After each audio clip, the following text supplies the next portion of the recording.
We've got a fun evening planned. We're going to be celebrating Lions Drag Strip, some legends of drag racing, this wonderful facility, and you're going to hear some great stories tonight. My name is Dave Kunz, and I'm a local guy. I never got a chance to go to Lions Drag Strip because I was a little young when it was there, and my father wasn't a drag racing guy, so didn't get to go there. But I feel like I've been there because I've been here a few times. Raise your hand if this is the first time you've been to the Lions Automobilia Foundation Museum. First timers, how impressive is this place? And a lot of us have been to a lot of car museums, and you think, okay, it's a big building full of cars, and you walk inside, and every time you move from room to room, your jaw just drops because it's just, wow, this is amazing. Oh, look at that. Look what they did there. Look what they did there. Rick Lorenzen and your crew, you've just done a fantastic job. And you're not done yet, so that's the beauty. You're going to keep going and going and going. So be sure to tell all your friends about the Lions Automobilia Foundation and Museum. Now, before we get too diving into those salads, we are going to ask for your attention up to the stage.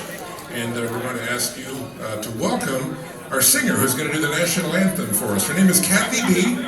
She's an award-winning singer-songwriter, musical playwright, and TV host. Her engagements include opening act for major stars and celebrities. For many years, she performed the national anthem and America the Beautiful at multiple NHRA events nationwide. Currently, Kathy B. is producing a film inspired by the beloved poem Footprints in the Sand called Footsteps of My Memory. And yes, we're going to have the national anthem. If you're wondering, the flag is to the left side of the stage. Kathy B., take it away. Would everybody please stand?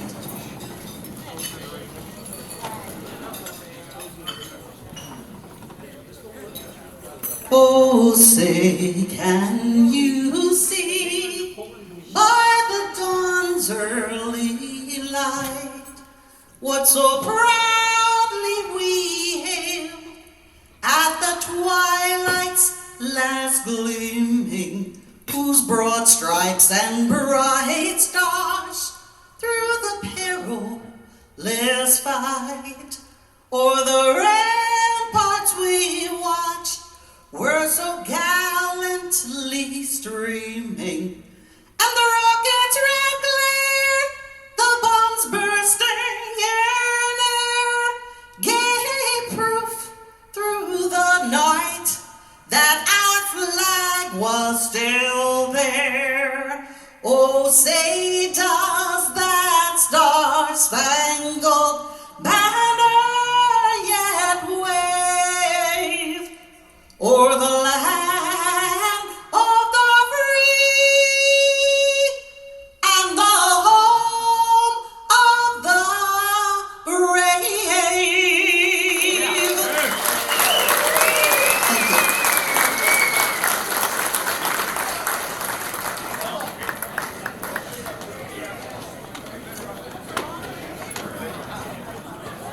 And I have to follow that. Thank you, Kathy. Great job. She's had a little experience doing this, so fantastic job.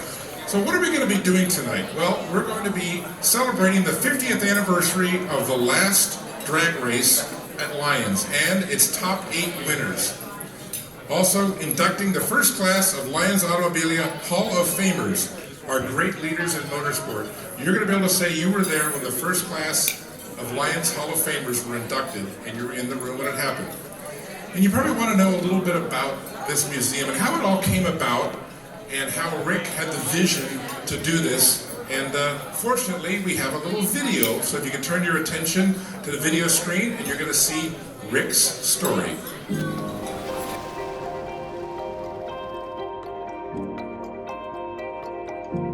The museum is more than a museum, and it depicts an era that we grew up in. I'm just really reliving my youth. My name's Rick Lorenzen. I'm the chairman of the board of the Lions Automobilia Foundation and CEO of Price Transfer Inc., which is really the main sponsor of the museum. With my father, he ran the gas station. In 1959, the landlord sold the property.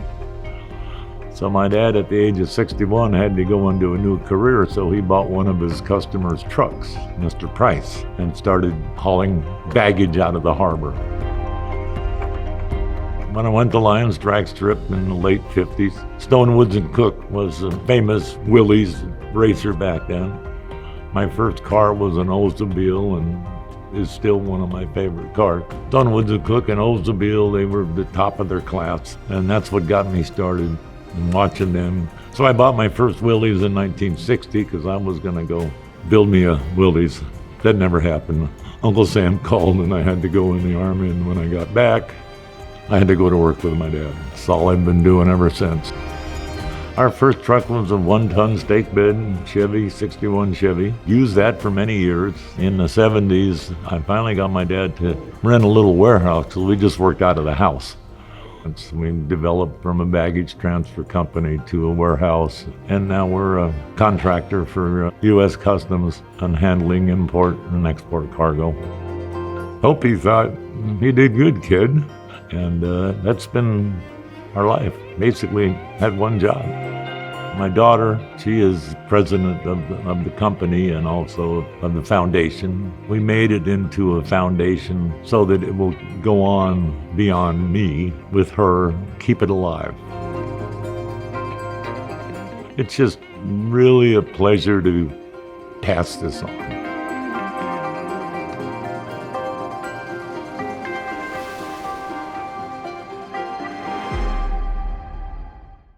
How about hearing from the man himself?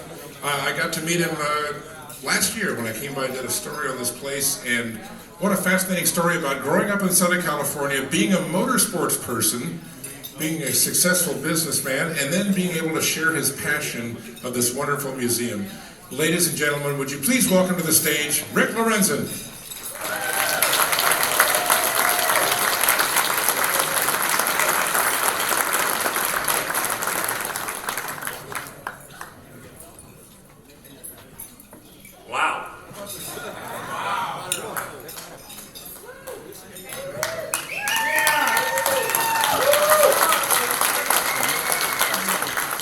Thank you, all our honored guests, drag racers, friends, inductees. Really, really appreciate you being here and enjoying what we put together. 20 years ago, Rob Marchese and myself built a small restoration shop here and wound up taking part of this warehouse for storing cars, and over the years that it developed, it kept taking more and more space in the warehouse, and this is the last section available to take, and we got it. And so this is all a work of 20 years, cars, building cars, honoring motorsports, Southern California tradition, and it's just me reliving my youth. And building, and I grew up in Wilmington, which is where Lions Drag Strip was, and some say it was in Long Beach, but it was in Wilmington. And I'm just so happy and proud to be able to show you this, and I hope you come back again. And, it's amazing. Thank you. Thanks for being here.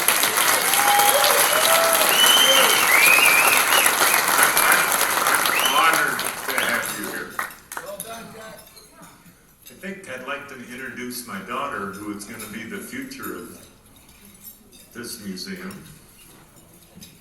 and this collection. And by the way, we're still building, we're still adding on. We'll never let up, or like Bruce Meyer says, never lift. We're still going and going to keep going, because what else is there to do? My daughter, Tammy.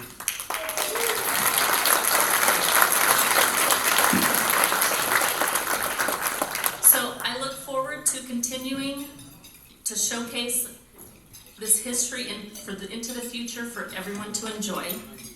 And I want to say good evening to everyone. On behalf of my dad and we want to thank and recognize everyone who has helped us over the last year, as well as with tonight's event. Thank you to all our dedicated volunteers, for not just for tonight's events, but all of our events. They are wearing a black and yellow lion shirt, so please, if you see them, say hi. I also would like to thank our 7 board members. So if our board members could please stand to be recognized. Sorry.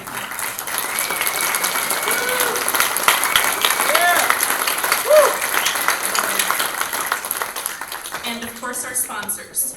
Thank you to our sponsors for tonight's event, Edelbrock, RD Holding,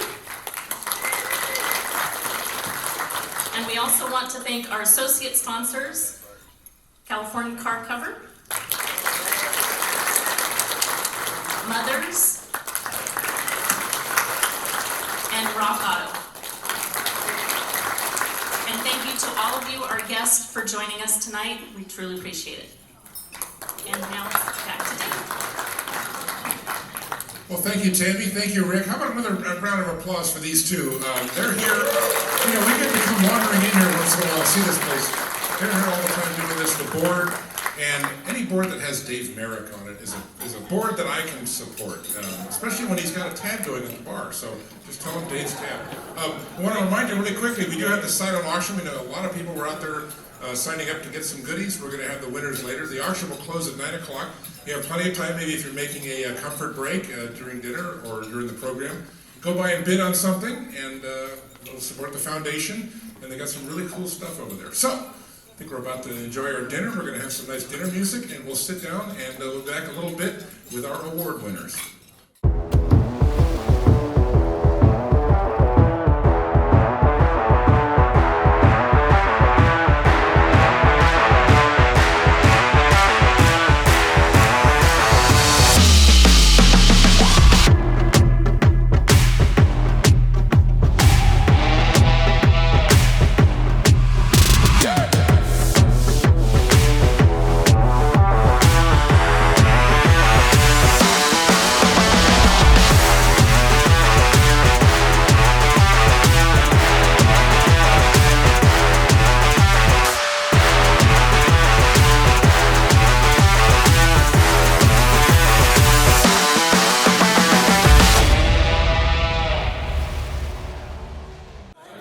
Well, ladies and gentlemen, I hope you've enjoyed that meal, and maybe you're just finishing up. We want to keep our program moving. If we could wrap up the post-dinner conversation. And by the way, you know, this is an event space now. That's what this is. This was not put together for tonight. It was put together to have events here. So, maybe you're celebrating an anniversary. Maybe you're celebrating a divorce. Maybe you have a bar mitzvah in the family. Maybe celebration of life, whatever. Anybody who would appreciate being here. It doesn't have to be card people, because it's just a great event space. So keep it in mind. You can talk to Lana about using this event space for your event, and spread the word. Now it is time to honor the winners from the last day of racing at Lyons Drag Strip. Not far from here, long gone. It's full of egg warehouses and railroad tracks now, but I didn't realize this. I thought we were just kind of like close to the 50th anniversary. The last race at Lyons Raceway was December 3rd, 1973. So it's the exact 50th anniversary of that last race. Yeah! And we're honoring the winners tonight. Now, if you notice this beautiful sign below me here, signed by the winners and other people that were there. Now, that's not available. That's part of the permanent collection of the museum. However, there's a new sign out there as part of the silent auction, and we're going to have winners and various people signing it, and they have been signing it. So you'll want to go find that clipboard and put in your bid to have the next best thing to this one, which was the actual sign from the last race at Lyons Raceway, the winners. So let's get Rick and Tammy up here to help with the award presentation. We're going to honor those who won on that quarter mile exactly 50 years ago. And I'm going to let Tammy's going to help with handle the awards. Rick, you're going to be doing the Laurel and Hardy handshake right here. There we go. Very good. All right. Our first category is stock.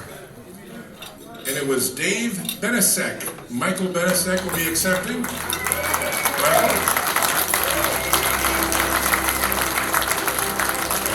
Let me guess, he's at table 73 or something. Well, we'll wait for him to get up here. Tammy, you've got the award. Oh, there he is. All right, come on up. We'll do a photo op. We have the award here. And this was your father who won in the stock class 50 years ago. We're going to do a photo here with Rick. I'm going to... There we go. That way you don't have to Photoshop it out later. Very good. Congratulations. Hey, congratulations, and in memory of your father, absolutely. And what a cool, of course, it's a Christmas tree. Look at the trophy. Isn't that great? All right, super stock. Ron Zoelle. Unfortunately, we don't have anybody who's been assigned to accept the award on his behalf, so Rick, maybe just hold the award up, and Rick will accept it on behalf of Ron Zoelle for the super stock winner. We will make sure that Ron gets his award. We'll just hold it up. We'll do a photo. There you go. You know, what's better than stock? Super stock. Modified winner. We have the actual winner here tonight. Ed Sigmon. Ed. In modified.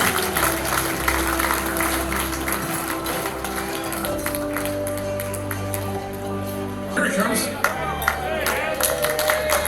Yes. We should have modified his table assignment so he could have gotten up here in a reasonable amount of time. But he is the modified winner, Ed Sigmon. Come on up on this side of the stage. There's some steps over here. You don't need to. Well, if you want to hurdle it that way. All right.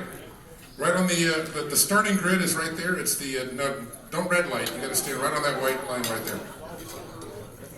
We need a photo, Ed.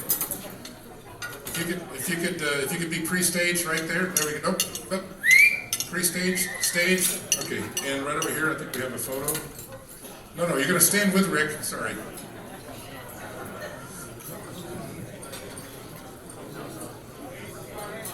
He spent too much time in the burnout box, and his feet, your shoes are too sticky. Go in! All right. Very good.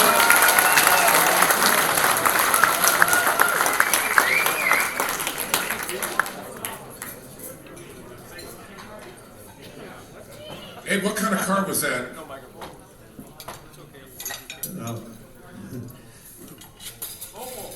Opel GT. Really? Yes, sir. Well, it's 74 horsepower. That was a good victory. No, you put a V8 in it, didn't you? What was the question? Did you have the stock engine, or I'm assuming it was some kind of a V8? No, we changed it and made it right. Made it right. There you go. All right. Congratulations. You're gonna take that home. You're gonna find the best place on your mantle. Knock aside all your grandchildren's participation trophies and put that right in the center where it belongs. Here we go. Congratulations, Ed. All right, injected funny car. It was won by Ken Veney. He's no longer with us. Todd Veney will be accepting. Injected funny car. Come on around this way. I'm going to stand on that white stripe there with Rick.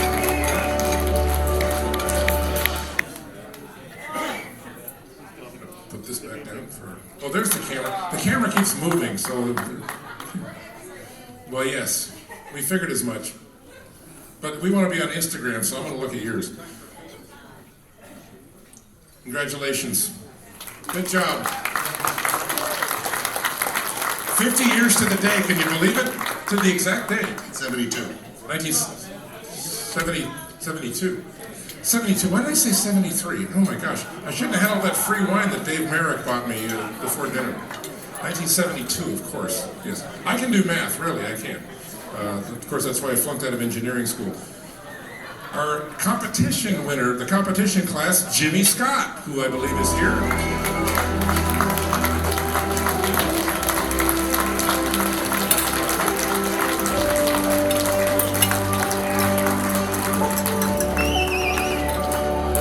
The Vangelis theme from that Olympic movie. All right, here we go. All right, look at you. Good job. you can turn toward our cameras. A photo. And a photo over this way too. Now turn to your right. This is like a Hollywood red carpet here. Now turn this way. We got another camera over here. Congratulations, Jenny. Very good. Well, thank you very much. Hey, it's to honor you for getting that quarter mile done really rapidly 50 years ago. All right, our Pro Stock winner. Pro Stock. Yeah, Pro Stock. Yeah, I got the Pro Stock people here. Bill Bagshaw is with us. Bill.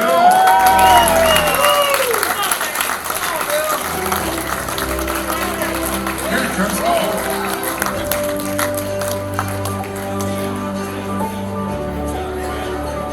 Bruce Meyer would like you to give him a personal speech tomorrow morning. Call him about 7 a.m. and give him your personal speech. Pro Stock. Okay, so, wait a minute. Well, this way to your left for a photo. There we go. And now this way for a photo. Yeah, no. There you go. All right. Okay, so Bruce Meyer wants to know, what kind of car was it? What were you running? Get away from here. 72 Dodge Challenger. Very good. It's on the poster. Yeah. Oh, of course it is. Well, yeah. I probably had the model kit of it. All right, very good. Congratulations. Step off this way if you could. And you'll receive a dessert as well for your winner tonight. No, you can keep that too, but that's your spoon. Now, our funny car winner is not with us because he's no longer with us. For funny car, Tom McEwen and his friend Don Prudhomme is going to accept it on his behalf. I know he's over there somewhere. I saw him earlier. Don the Snake Prudhomme, ladies and gentlemen, accepting on behalf of Tom Mongoose McEwen. Very good. See, why you turn so quickly? Your reaction time is still so good. You turn right to the other camera like that. Well, you're not done tonight, so don't go home yet. But yes, we're done with this part. Follow the white lines. And lastly, our top fuel winner, Carl Olson, for top fuel. See him over here.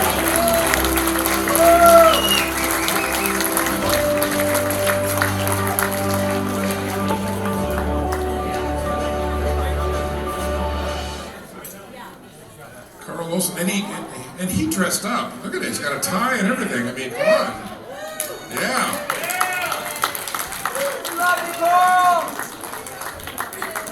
So I just got to ask real quick, after the photos are done, what was it like trying to slow down a top fuel car on that strip? Pray. No, Barry McGuire's not here tonight, but he'll be doing this next time. No, seriously, was it like a little scary getting the thing shut down at the end? It could be. It all depended on whether the parachute came out on time and whether you weren't covered in oil and fire. Covered in oil and on fire. That's going to be my autobiography. Thank you very much and congratulations. How about a nice round of applause for all our winners? Now, all of our winners at the last race, at the conclusion of the evening, they're going to pose for a group photo over on the starting line, so don't go home just yet, because we're going to have a really, really good photo op over there for our professional photographers and also for our... anybody, yeah, and Shelby. Oh, you're a professional. All right, let me get my notes in order here. Now we're inducting our first Hall of Fame class in the Lions Automobilia Foundation. You'd think I would have put these in order ahead of time, but bear with me here. Our first winner is CJ Pappy Hart.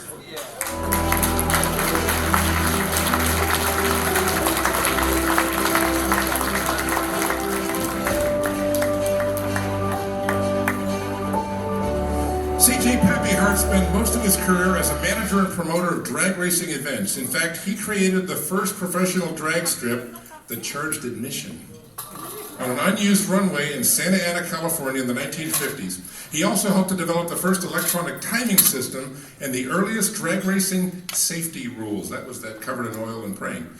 After a time at Riverside Raceway, CJ and his wife Peggy were hired to take over management of Lions Drag Strip in 1965 for Mickey Thompson. He worked for years on the NHRA Safety Safari and in 1991 was inducted into the International Drag Racing Hall of Fame. And who's accepting it? Pardon me? Too many pieces of paper. Oh, Tim Croucher is accepting for Dr. Croucher for the Hart family.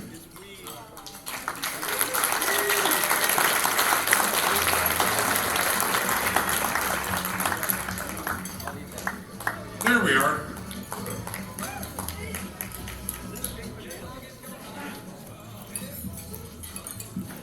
You got a few things to say? All right. In 1943, Cloyce Roller Hart moved his family from Michigan to Phoenix. He couldn't stand the cold any longer. He loved the heat. He had a great job at a Ford dealership arranged for him by Henry Ford. Peggy, his ever resourceful wife, hated Phoenix. It was hot. It was awful. She couldn't stand it. She knew what time CJ got home from his shop every day, from the Ford dealership every day. So she would take the two children, Jerry and Sherry, and run them around the block 3 times. It was hot. CJ would come home, they'd be prostrate on the floor, everybody panting. It was really hot everywhere. He finally reneged, packed everybody up, took a job at a dealership in Santa Ana, California, where he told them that his name was Cloyce Joe Hart, because he hated the name Roller. Do you get a hint where CJ came from? Okay.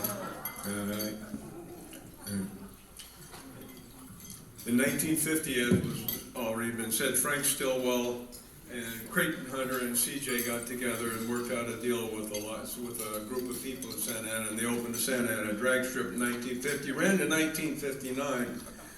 Then CJ went to Riverside, where this brash young college student walked up to him. I was 19 years old, and I said, I want to go to work for you. He looked at me and he said, what do you want to do? He had a straw hat on, a cigar in his mouth. The cigar was going like this. And I said, I want to be the starter. Shook his head. Looked down at me. Said, come with me. Walked me up to the starter. His nickname was Hambone. Said, this is your new assistant. 4 weeks later, Hambone went back to being a postman in Santa Ana, and I was a starter at the drag races. They were mine. Okay, so moving forward, we end up at Lions Drag Strip. CJ went there in 1963. In 1965, he called me on the phone. He says, you want to go to work for me again? I said, only if you pay me a lot more money. That was hard for Hart. He did. And so I was there till the end of the day in 1972, first as the starter and then as the announcer. And actually, Hart got there because Tom McEwen ended up he was at a board meeting for the Lions Association people, and they had a gentleman running the drag races who was a midget racer, and all the drag racers just hated him. And they Tom McEwen said, CJ Hart is not doing anything, and he ran Riverside Raceway. Let's see if we can get him over here. And that's where he got the Lions Drag Strip. The part of that game that was the best, and one of the things you guys don't know, remember we had a 10 o'clock curfew imposed by the city? No. CJ made that up. Because he said, these guys will run all night. And he was right about that. So,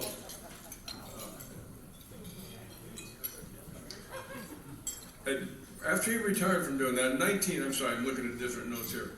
He retired, Lions Drag Strip ended in December '72, and CJ was not doing anything but hanging out down in his house in Elsinore.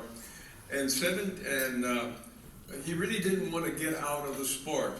And at the behest of Steve Gibbs, who probably just badgered him into the deal, CJ went to work for the National Hot Rod Association and worked for their safety safari team. And mind you, he was 70 years old at the time when one would probably want to retire. And he worked there for 17 more years. And was a great asset to Lions Drag Strip. Steve Gibbs ought to get a round of applause for that one.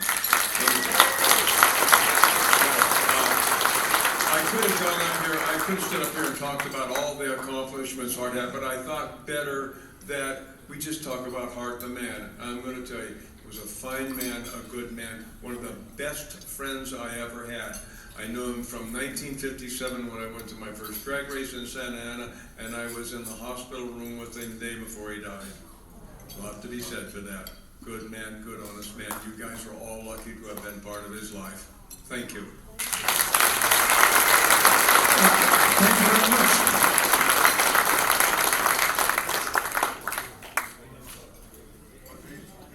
We're really seeing some legendary names up here, and a family name that's been around. If you knew anything about, even if you didn't know about drag racing and you just read some car magazines, you knew the name Edelbrock. In fact, it's on the bag. Your goodie bag is on it.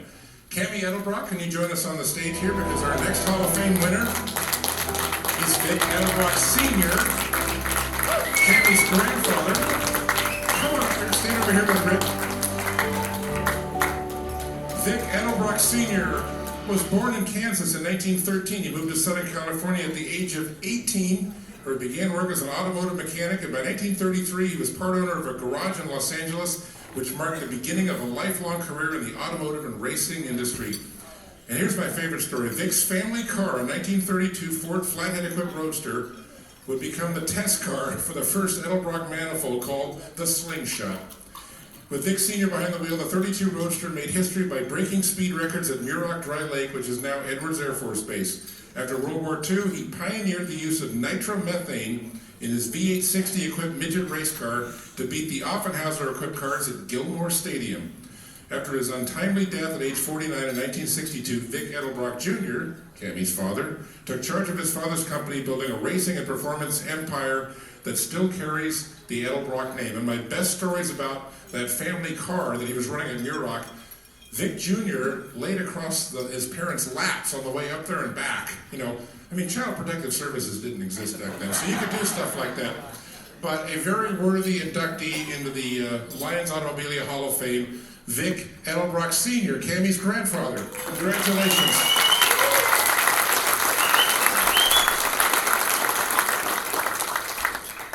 Those things are heavy. Wow, what an honor to be here, and what a tough act to follow with CJ Hart. That was a great story. You know, my grandfather died when I was only 2 years old, so I didn't get to know him as well as like Iskey can tell some great stories about Vic Sr. But I do know that he was a pioneer. He was a tough guy, you know, out there with Pete Peterson and all the guys. They had a Roadrunner. The club that they had out on the dry lakes was the Roadrunner Club. And all he wanted to do was go fast. And, you know, he passed that desire to go fast and to build parts, pass that on to my dad and to the rest of the family. So it's really an honor to be here and to be here with all you guys and in this beautiful museum. I don't know what else I can say, but my grandfather was he worked really hard, you know. And one of the things that some of the stories that you might not know about my grandfather and my dad, when my dad was he was a little toddler, you know, he was like 2 or 3 years old. And my grandfather worked so hard that he was at the shop all the time. Well, one day, Vic Jr. decided to go see Dad at the shop.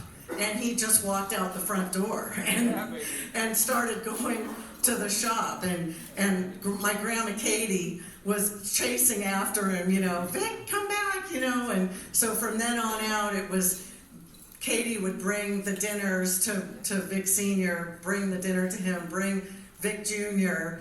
to the shop so he could hang out with his dad. And he just loved all that as much as his dad did. So again, it's an honor. Thank you so much for having us all, and it's great to be here. Thank you. Thank you, Cammie. Good job. We got photo ops here, and As with our last race winners, all the Hall of Fame winners tonight will gather for a photo at the starting line after the ceremony is over. So you'll be over there for that.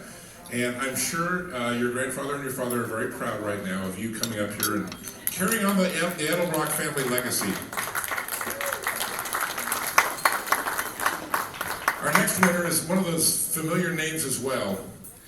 Our next Hall of Fame inductee and our first Hall of Fame induction, did I say that right, is Mickey Thompson, a name I remember seeing on the sides of tires and on ballot covers. He began racing his home-built cars on the dry lakes of SoCal before he was old enough to legally drive. In 1955, he designed and introduced the slingshot dragster, which placed the driver behind the rear axle. The same year, he talked his way into managing the brand new Lions Drag Strip, where he sold tickets, ran concessions, and officiated races. He held night races and grudge matches and was the first to institute the Christmas tree starting system instead of using a flag person. It was a flag man, come on. In 1960, he posted a top speed of 406.6 miles per hour at the Bonneville Salt Flats, and his Challenger 1 never lived, right, Bruce? To become the first American to break the 400-mile-per-hour barrier. 2 years later, he built America's first mid-engine Indy car. In 1969, he began off-road racing and later established the Mickey Thompson Indoor Stadium Truck Series. During his career, he set nearly 300 national and international records. When he and his wife were tragically killed in 1988, the loss was felt throughout the world of motorsports. Mickey Thompson's motto, stand on the gas, well, okay, Bruce, you have a variation of it, lives on in the heart of every hot rodder. Accepting on behalf of the late Mickey Thompson is Danny Thompson. Danny.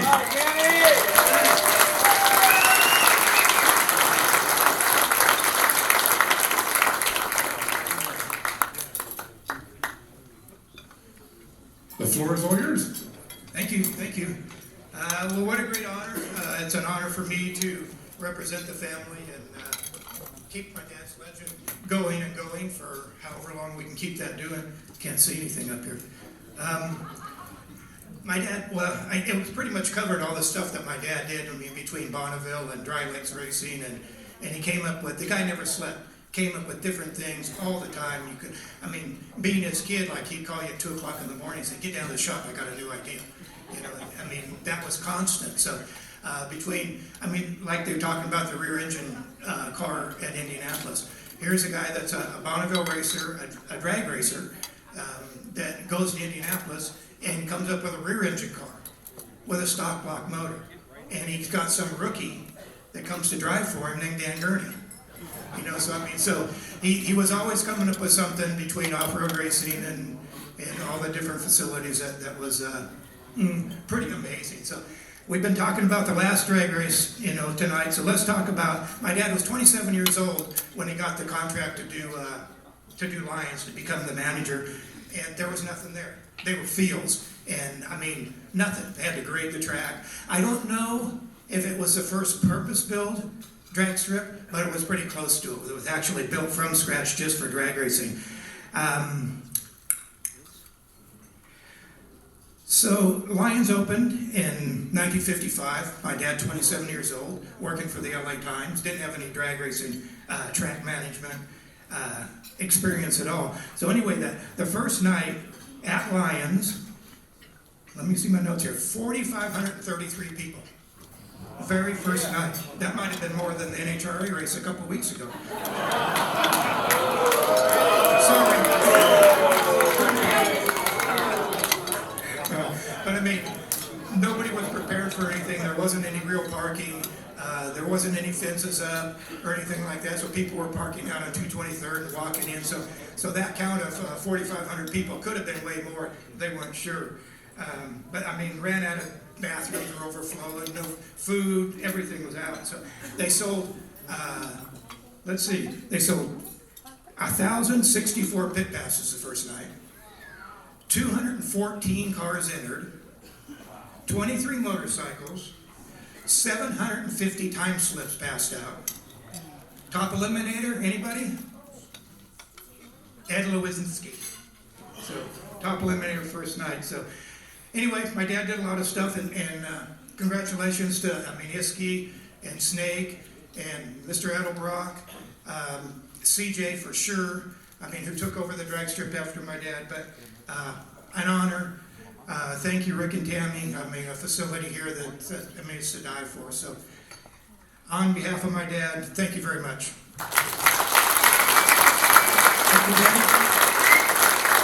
Coincidentally, 1955 was when Disneyland opened, and they also had overflowing toilets and no food. So, even Walt Disney couldn't pull it off. So, hey, Mickey Thompson, did the best he could. So did Walt Disney.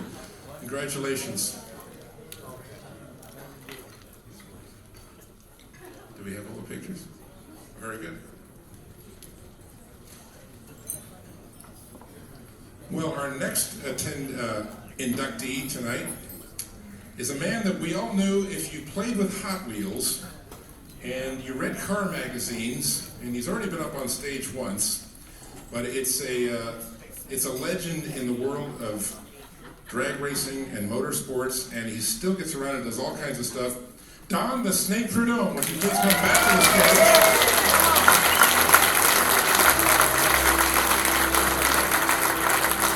Who had the Snake and Mongoose drag race set from Hot Wheels when you were a kid? Who regrets the fact that it's probably in a landfill somewhere today and not able to be put on eBay or in your personal collection? Don Prudhomme achieved legendary status when he was barely out of his teens. He outlasted 90 entries to win the prestigious Bakersfield Top Fuel and Gas Championships in 1962 at age 20. In 1965, Prudhomme became the first drag racer to sweep the NHRA Winter Nationals and Nationals, the only two national events at the time, while driving Richard Leong's Hawaiian dragster. Prudhomme earned his Snake nickname for his quick starting line reflexes early in his career, but his desire to win proved to be the biggest factor in his success. In the mid-70s, his Army Monza funny cars won 6 of 8 national events in 1975 and 7 of 8 in 1976. When Prudhomme retired from driving in 1994, he had recorded 4 consecutive NHRA Funny Car Championships, 1975, 76, 77, and 78, was the then winningest nitro fuel racer in NHR history with 49 victories, and had recorded the first 5-second funny car run at a 5.98 at the 1975 NHRA World Finals. His 5.63 clocking at the 1982 U.S. Nationals, nearly 0.2 of a second quicker than anything before, is considered among the greatest funny car passes ever. Don the Snake Prudhomme is a true legend.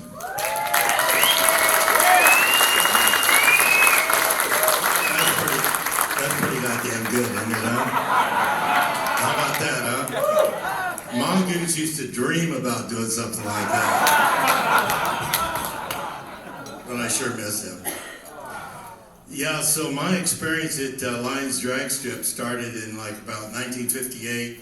I was there with Tommy Ivo and pushing his little rail job with a little T Roadster that Ivo had. So that's how I got introduced to Lions Drag Strip. But my run-in with Mickey Thompson, I well remember because I had this little dragster and it was doing wheel stands. I'd leave the start line thing, would carry the front end. Matter of fact, the dragster's right out here. I think Don Peretta owns it, but it's a little cute little front engine dragster. And so it'd do big wheel stands, and Mickey comes up to me and says, "If you do that again, I'll throw your ass out of here if you do a wheel stand like that." So he scared me to death. Mickey was bad, man, really bad. So I seen him punch a guy at the water hole one night there and knocked him over a car. That's another story. But so Mickey, so once again I went up there and run the car. He put some weight on the front end. It did a wheel stand again. And Mickey came up and says, "Your ass is out of here." He threw me out of the track. And so luckily I was going on tour with Tommy Ivo, so I was like panicked. Here's big Mickey Thompson throwing me out of the track, and I didn't think I'd ever be worth a shit in drag racing again, or else I thought my career was done. But that was some great people. I was fortunate to, and Ed Iskenderian, to be on the same program with Ed is a really amazing thing. And Of course, Vic Edelbrock, great people. Mickey, once again, he was bigger than life, I'll tell you. But anyhow, I'm just glad to be here. It's another great award. I've been fortunate in my career to win a few awards, but this one ranks right up there, man. Lions Drag Strip.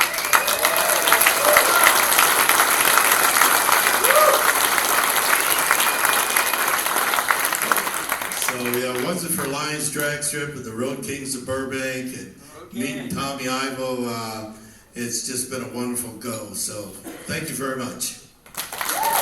All right, congratulations again. Let's do a photo here with Rick. We're going to do a little photo op, a grip and grin as we call it. Very good. We can need to look that way, to your left.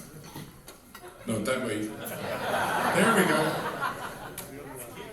Always look for the guy with the biggest camera, then proceed around in a kind of a clockwise thing. Shelby, you good? Okay, she got it. All right, very good.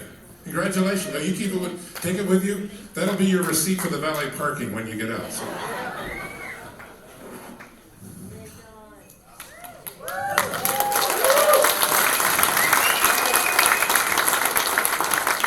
Now here's another name from my childhood as we were in grade school and collecting stickers.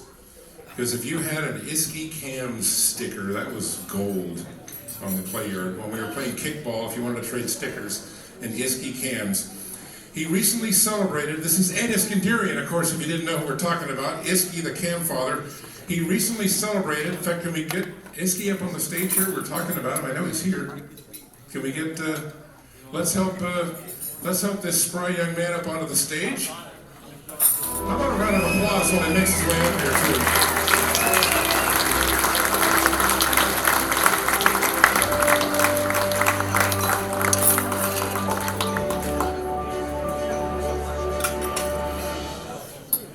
This is the man who, he just celebrated his 101st birthday.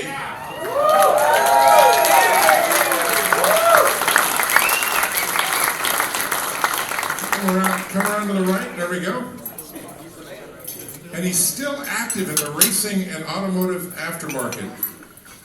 For over 7 decades, Iskey's been grinding camshafts and building valve trains for early flatheads to the fastest door slammers on and off the track. Today, his family-run company employs over 100 in their Gardena shop. Iskey, also known as the Cam Father, used racing publications and advertising branding with a great sense of humor to establish early rivalries while his racers dominated the quarter-mile and short track. And one of my favorite stories is I love being stuck at that light at the corner of Slauson and Jefferson in Culver City because I look to my left and I see a faded sign on the building that says Iskenderian Racing Cams. And it's still there. So, congratulations, Mr. Iskenderian. The floor and the mic are all yours. How do you do? And I'll go throughout that. Okay. Well, I bluffed my way into the cam grinding business in 1946. But I learned from Ed Winfield, the old master of the cam grinding business, and he was born in 1901. Horse and buggy days. And by God, he grew up with the automobile. So when those first few gal jobs, get up and go became gal, and so that's we call them gal jobs, and hot rods and hot iron and so forth. I said, what could be more fun than that? Cruising down in a Model T, and I followed him with my bicycle one day and found out where he lived, and he belonged to the Bug Holders Club. And other clubs they were hot iron and things like that. But anyway, and I said, there's only 2 of these cars in the whole world, I guess, right here in our town, in this part of LA. Oh no, they're all over. If you really want to see a lot of them, you'll see 100 of them at Muroc Dry Lake, out 100 miles from Los Angeles, out in the desert. We got 20 miles of straightaway try out your car. And most of the cars could only about 80, 90 miles an hour. And one of the clubs was 90 mile an hour club. Because not many cars could do more than that. So,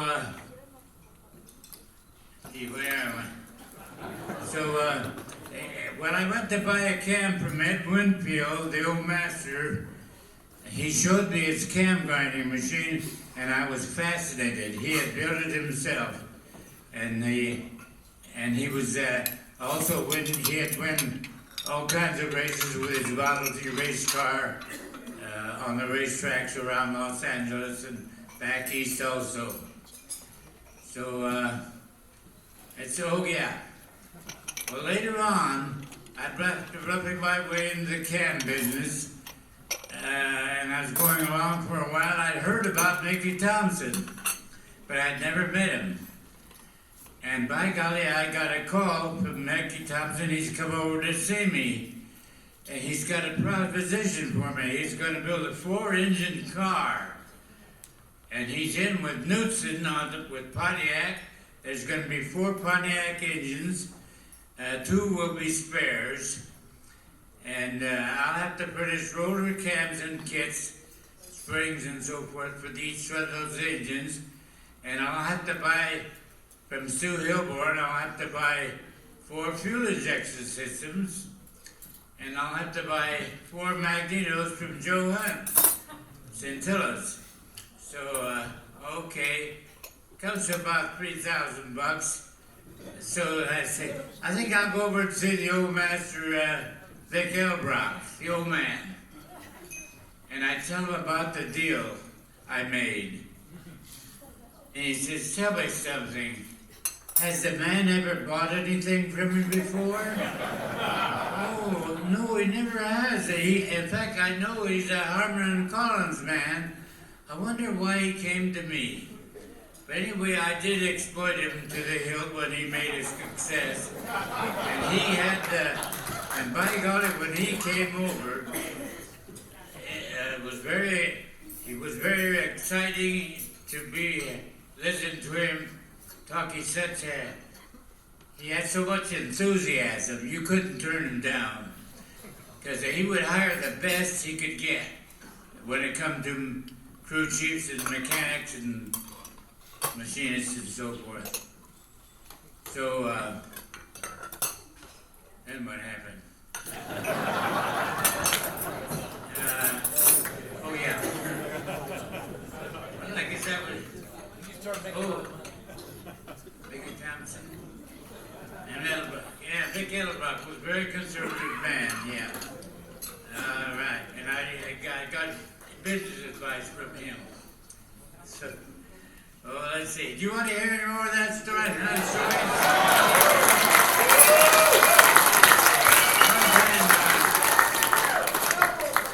One time there was a cracker box racer as a boat, and Baker used to run our flathead cam in there, and now there's something new called an E-boat, flat bottom, but they're using Chrysler Hemis in there.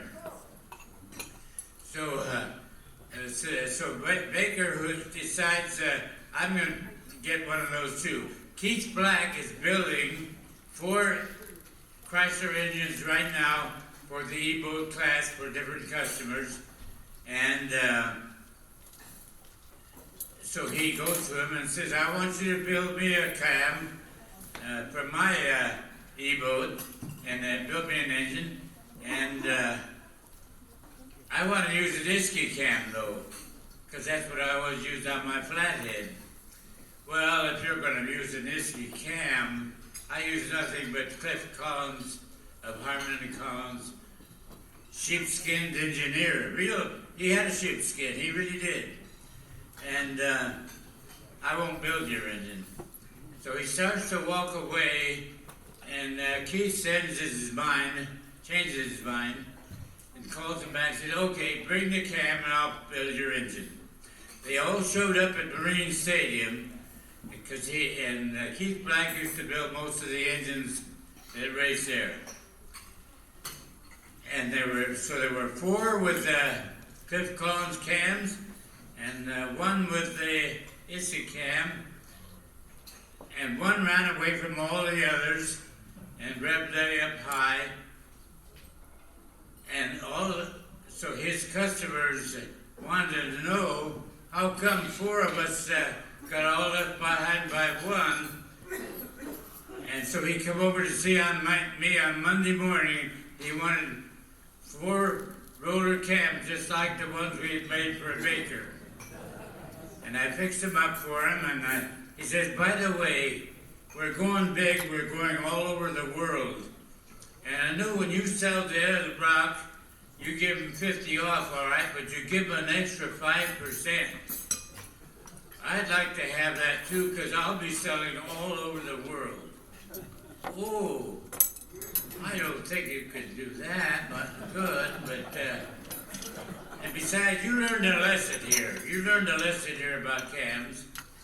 So, by golly, I wait, and he doesn't order anymore. He went to Engel, a friend of mine, a good competitive guy, and was faithful to him ever since. And so that's how I lost a customer. Anyway, any more stories? Oh yeah. Now drag racing.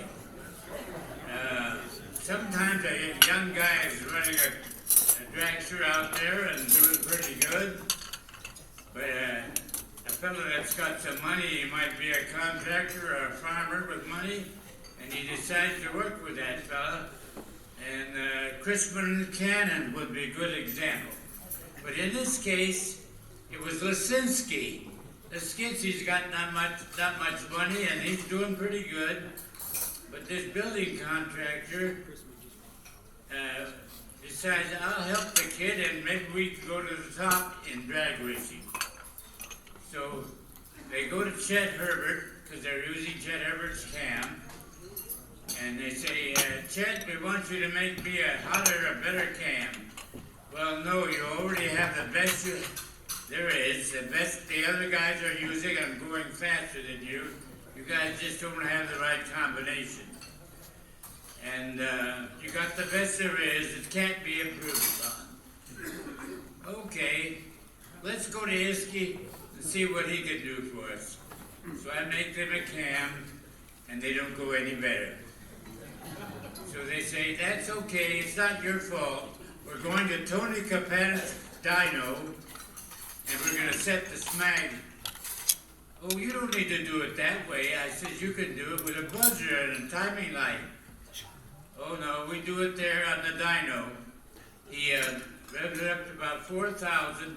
He's got a big arm on the scintilla mag, and he advances it and recharges it and finds the sweet spot and locks it down.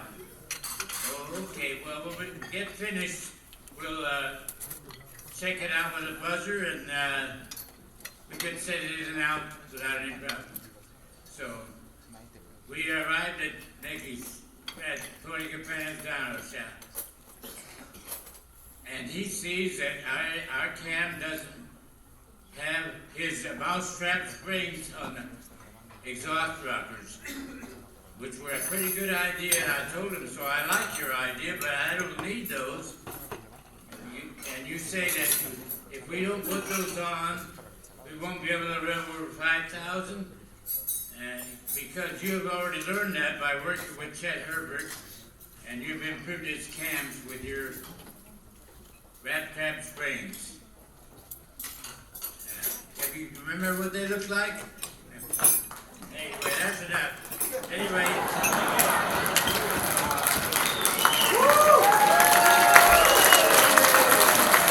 Ladies and gentlemen, the one and only Iskenderian, the campfire. We're going to do some photos over here. And if you'll turn over this way, we're going to stand on that white stripe right there.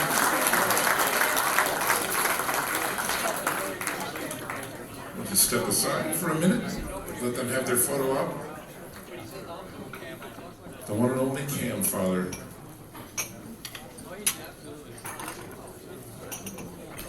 Okay, I think we're good.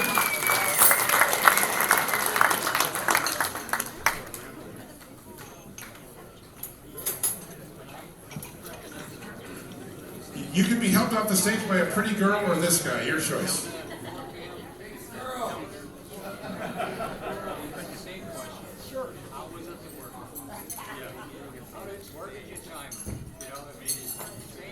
Good job. 101 years old, ladies and gentlemen. With all due respect, I don't think Jack LaLanne could do 101. I mean, he got close. But anyway, we're going to clear the stage for a couple of minutes because we have a fantastic video. You've been hearing all these stories, and now we have a great video to show you. Let's hop off the stage so they can see it. Lions Golden Year, 1972.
Machine for stuff like that, because I want to go back and see all that. We've got more of our evening going. The dinner portion, the awards are concluded, but we have some musical entertainment.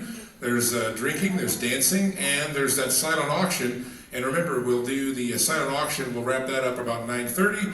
And don't forget the photo op at the starting line, the recreated starting line of Lions Drag Strip with all of our winners. So if you're a winner or accepted on behalf of a winner, you're going to want to pose over there for some photos. Enjoy the rest of your evening, and congratulations again to all of our winners.